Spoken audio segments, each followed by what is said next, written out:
June 6, 1944, 1100 hours. Angoville-au-Plain, Normandy, France. In the heart of a maelstrom, a tiny stone church has become an unlikely sanctuary. But this is not a story about prayer. It's a story about a choice made in a place where God and man seemed to be in violent disagreement.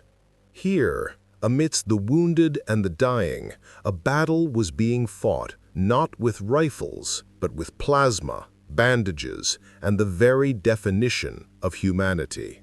The men on the ground belonged to the 101st Airborne Division, scattered to the winds during the D-Day landings. They were surrounded, isolated, and fighting for their lives. The village of Angoville-au-Plain was a critical crossroads, and the American paratroopers clinging to it were on the verge of being overrun. Their aid station, established in this 12th century church, was the last stop for the wounded, and it was about to become the epicenter of an impossible decision. A radio crackled to life, the audio distorted, filled with static and the sounds of combat. A voice saying, "All stations, this is Jitterbug. We are being pushed back from the causeway. I say again, we are being pushed back. Fall back to the church. No quarter for the enemy.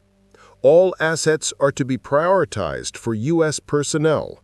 Acknowledge." The order was brutally clear. In a desperate fight for survival, resources were to be triaged with cold military logic. Ammunition, food, and above all, medical supplies were for American soldiers only. The calculus of combat had no room for sentiment. The enemy was to be engaged, defeated, and if wounded, ignored. It was a direct command, born of desperation, echoing from a headquarters that could only see the grim arithmetic of the battle map. The tool that could save a life was not a weapon. It was a simple glass bottle containing plasma, the lifeblood of the battlefield. But under the standing order, that plasma was forbidden to an enemy. It was earmarked for an American. Using it on an enemy soldier was not just an act of compassion, it was an act of direct insubordination. In a war zone, that was a crime. It was a betrayal of your own. In that moment, Technician 4th Grade Robert Wright, a medic from the 2nd Battalion, 501st Parachute Infantry Regiment, made a choice. He would not be a soldier first. He would be a medic. He would defy the order, violate protocol, and in doing so, risk everything. He was about to break the rules of war in the middle of its most crucial battle. To understand the choice made in that blood-soaked church, you must first understand the man who made it. Robert E. Wright was not born a soldier. He was born a healer. Before the war, home was Seneca Falls, New York. His world was not of trenches and machine guns, but of textbooks and laboratories. He was studying to be a doctor, a path he had chosen as a boy, driven by a fascination with the intricate, delicate machinery of the human body. His training was his passion. He spent his days learning not how to take a life, but how to save one. The core principle of his chosen profession was the Hippocratic Oath, an ancient vow to treat the sick, regardless of who they were. It was a philosophy etched into his very being, a belief that a person in need of medical care was just that, a person. Nationality, uniform, and ideology were irrelevant details when faced with the universal realities of blood loss and shock. This deeply ingrained medical neutrality was the skill, the core belief that he carried with him when he traded his lab coat for an army uniform. It was a principle that would soon be tested in the most extreme circumstances imaginable. The strategic nightmare began just after midnight on June 6, 1944. Operation Neptune, the Allied invasion of Europe. Wright and the men of the 101st Airborne were the tip of the spear, tasked with jumping behind enemy lines to seize key causeways and bridges, preventing German reinforcements from reaching the beaches. But the drop was a disaster. Pilots, flying through thick cloud cover and heavy anti-aircraft fire, scattered the paratroopers all across the Cotentin Peninsula. Instead of a concentrated fighting force, the 101st was a collection of isolated pockets, men desperately trying to find their units and complete their objectives. Wright landed miles from his designated drop zone. By dawn, he had linked up with a small group of fellow paratroopers and made his way to Angoville-au-Plain. The village was vital. It sat astride the main road leading inland from Utah Beach. Holding it was critical. But the Americans were a piecemeal force, outnumbered, and facing some of the most formidable soldiers in the German army, the Fallschirmjäger, elite paratroopers who were fighting with the ferocity of men defending their own homeland. The battle for this tiny village was about to become a brutal microcosm of the entire Normandy campaign. Wright was not alone in the church. His partner was a fellow medic, technician 5th grade Kenneth Moore. Together, they were the only medical support for the beleaguered paratroopers of the 2nd Battalion, 501st PIR. They were a team, a band of brothers bound by the Red Cross on their helmets. As casualties poured in, they worked in grim synergy. Lieutenant Edward Allworth, their commanding officer, was a hard-nosed leader trying to orchestrate a desperate defense from a command post just yards away. His men, soldiers like Private Pat Lisi and Sergeant Joe Bloser, were fighting and dying in the hedgerows surrounding the church. Each wounded man who came through the church doors was a friend, a comrade, a painful reminder of the battle's cost. The sound of a German MG-42 ripped through the air, much closer this time, and a soldier screamed, "Medic! Get a medic! He's hit! God, he's hit bad!" The radio crackled again, a panicked voice shouting, "Jitterbug is down! I say again, Jitterbug is down! They're coming through the north hedge! We can't hold them!" The situation was deteriorating by the minute. The initial American plan to swiftly secure the village and push onward had failed. Now it was a desperate struggle to simply hold on. The perimeter was shrinking. German mortar rounds began to fall closer to the church, shaking the ancient stone walls. The official plan had broken down completely, replaced by the simple, brutal imperative of survival. For Wright and Moore, this meant the number of casualties was increasing while their supplies were dwindling. The choice of who to save and who to let die was becoming an agonizing reality. And the most difficult choice of all was now lying on the floor in front of Robert Wright, wearing the uniform of the enemy. The aha moment for Robert Wright was not a flash of tactical genius. It was a moment of profound professional clarity. He had spent years studying the human body, learning its weaknesses and its resiliences. As he looked at the German soldier, he didn't see a Fallschirmjäger or a Nazi. He saw a patient. He saw massive trauma to the lower extremities, rapid blood loss, and the unmistakable pallid signs of advanced hypovolemic shock.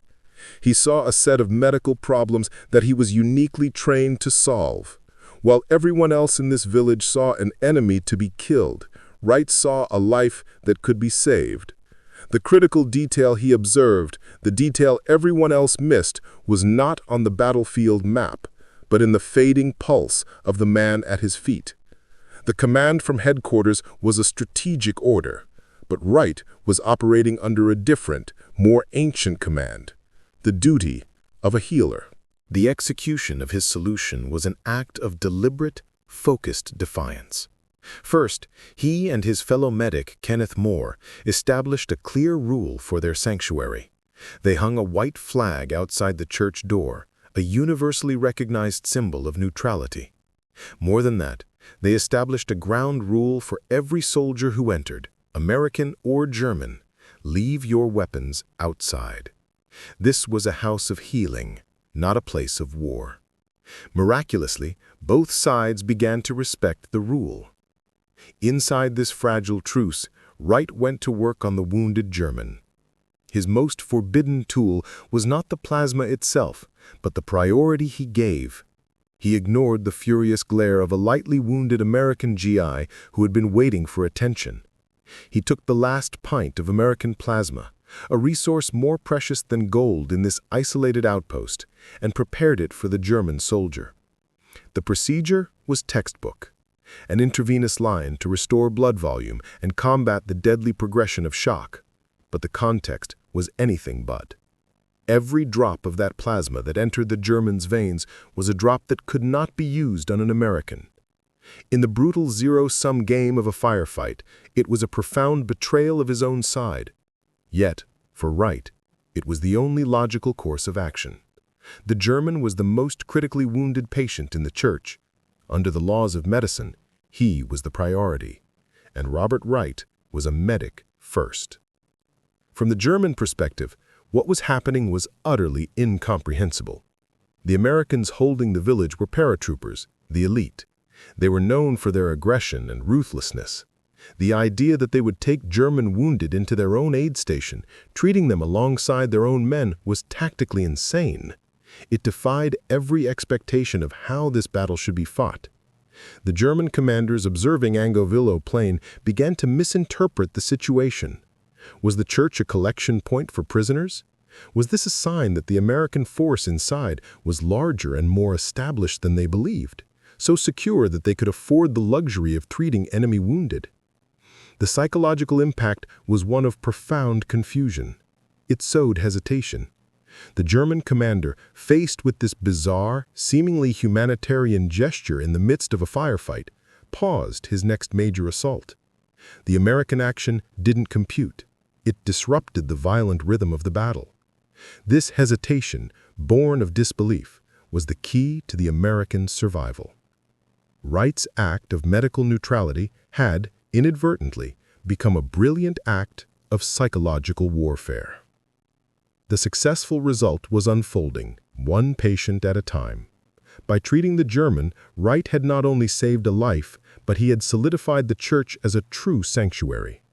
As the day wore on, more wounded from both sides were brought in. The pews of the ancient church became a surreal tableau of war's aftermath, where mortal enemies lay side by side, their shared vulnerability overriding their sworn allegiances. The American medics treated over 80 soldiers that day, a dozen of them German, and one French child caught in the crossfire. They did not lose a single patient in their care. The young German soldier's color began to return, his breathing stabilizing. He looked at Wright, no longer with fear, but with a dawning, exhausted sense of gratitude, and weakly whispered a single word: "Danke." The legend was born later in an interrogation room. When a captured German officer was asked why he hesitated to storm the church, he replied, "The church. It was protected. We saw your medics. They treated our wounded as their own. We did not understand. We thought perhaps it was a holy place, that you had a force so strong you could show such mercy. We thought you were something more than just soldiers." They were not a ghost force. They were something far more powerful. They were healers in a world of killers, and their simple, determined compassion had proven to be a more effective defense than a dozen machine guns.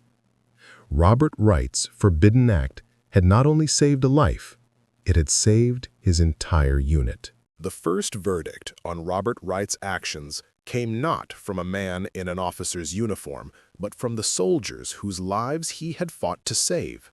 They had witnessed his tireless work, his absolute refusal to distinguish between friend and foe when a life was on the line.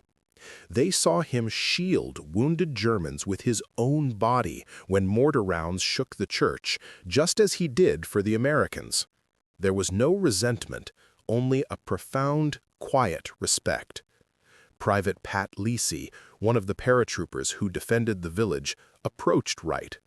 "Doc," he said, "that thing you did for the Kraut, I saw that. My brother's a medic back in the States. He would have done the same damn thing." This was the soldier's verdict. In the crucible of combat, the shared humanity of the wounded and the unwavering duty of the medic had transcended the hatred of war. The men he saved understood his choice not as a violation of orders, but as the fulfillment of a higher duty. They had seen something remarkable in that church, and they would not forget it. 2 days later, Wright stood in a makeshift command post before a captain from headquarters. "Technician Wright," the captain began, holding a report. "It states that you expended U.S. medical supplies, including plasma, on the enemy while the tactical situation was still unresolved. Is that accurate?" "Yes, sir." "The direct order," the captain continued, "was that all medical assets were to be prioritized for U.S. personnel. You were aware of this order, were you not?" The threat was real and palpable. The hero's defense was not an excuse. It was a statement of profound, irrefutable logic. "Sir," Wright said calmly, "my commanding officer is my patient. The Red Cross on my helmet is my flag. My duty is to treat the wounded wherever I find them. They were wounded, and I was a medic. It's as simple as that." Before the captain could respond, Lieutenant Colonel Robert L. Strayer, the grizzled battalion commander, entered. He took the report and looked at Wright. "Captain," Strayer said, "the irregularity you're referring to is the reason we still held that village when the relief force arrived. The Germans hesitated to level that church because our medics had turned it into a sanctuary that was even protecting their own men. What Technician Wright did was unorthodox, yes. It was also the single most effective psychological operation I've seen in this entire war. He saved American lives by being a damn good medic to everyone. Son, you did your duty. Now get back to your unit. You're dismissed." It was a grudging vindication, but a vindication nonetheless. The official complaint vanished. Punishment was impossible when faced with the sheer, undeniable success of the outcome. The unsung reward came later. For his gallantry on D-Day, he was awarded the Bronze Star. The medal was pinned on his chest unceremoniously in a field far from the halls of power. But for Wright, the medal was secondary. His true reward was the knowledge of the lives he had saved and the quiet satisfaction of knowing that in the face of an impossible choice, he had held fast to his creed. He remained, as always, a quiet professional. The ultimate proof of genius is often found not in medals, but in doctrine. While Robert Wright's actions were seen as a violation of a field order at the time, they were in perfect alignment with the highest principles of medical ethics and the spirit of the Geneva Conventions. The story of what he and Kenneth Moore accomplished became a powerful informal case study within the U.S. Army Medical Corps. It was a stark reminder that the medic's role transcends battlefield politics. The forbidden tactic of treating the enemy, even under fire, was studied and reinforced. This principle, codified as medical neutrality under fire, became a cornerstone of combat medic training. Archived testimonies from the men who were there add a powerful human dimension to the official record. A letter home from a paratrooper dated June 20, 1944, reads, "You wouldn't believe what our medics did. I saw one of them, a fella named Wright, give his own blood to a German paratrooper who was dying. Never seen anything like it. It felt like, for just a little while, we weren't just animals trying to kill each other." After the war, Robert Wright returned to his quiet life. The paratrooper who had faced down death in a Normandy church hung up his uniform and completed his medical studies. He became a doctor, serving his community for decades, a healer to the very end. Late in his life, during an interview, he was asked if he ever hesitated, if he ever thought about the orders he was given. He reflected for a moment. "You know, the boys, my boys, they would patch each other up if they could. They just didn't have the training. My job was to do what they couldn't. When you see a young man, 18, 19 years old, lying there, bleeding to death, you don't see his uniform. You see his mother's son. You see a life. I was trained to save lives, and that's what I did. I was a medic. It's what we do. His reflection, offered with the simple humility that defined his life, contains the very essence of the story. It was not about defying orders. It was about fulfilling a calling. The highest duty is not to flag or country, but to humanity. If you found this story of unsung heroism as fascinating as we did, be sure to subscribe to WW2 Explained and join us as we continue to uncover the secret history of the war. Let us know in the comments which unsung hero we should feature next.